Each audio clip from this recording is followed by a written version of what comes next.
Bien. Bonjour à tous, bonjour à toutes.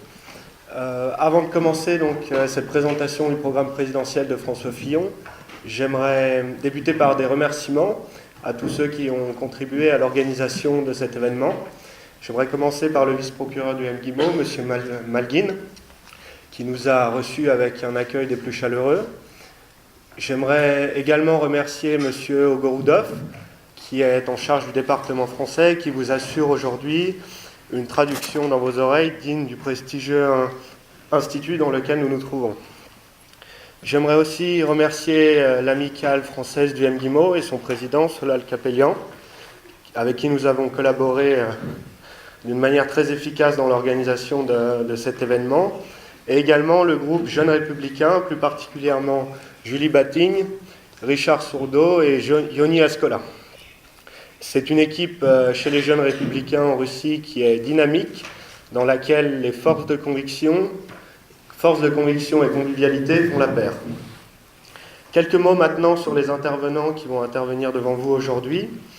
Monsieur Thierry Mariani, député des Français de l'étranger de la 11e circonscription, qui regroupe la Fédération de Russie, l'Asie et l'Océanie, qui est venu spécialement à votre rencontre de Paris.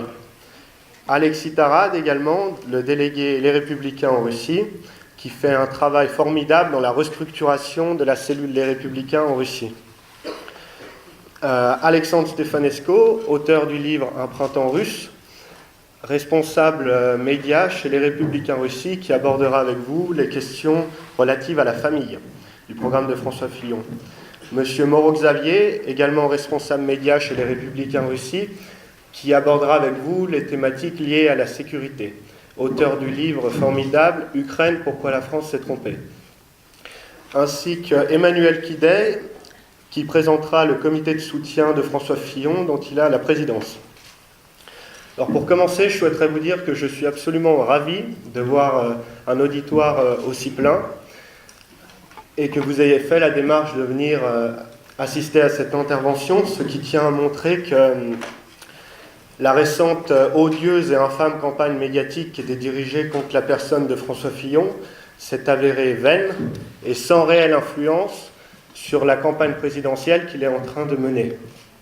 Tout d'ailleurs, les derniers éléments qui sont sortis, je crois que c'était vendredi ou samedi, vont également dans le sens d'une innocence pure du candidat Fillon, puisque le parquet national financier a décidé d'ouvrir simplement une information judiciaire et non de mettre le candidat Fillon en examen, faute de preuves et d'éléments tangibles qui accréditeraient la thèse d'un emploi fictif de la part de sa femme.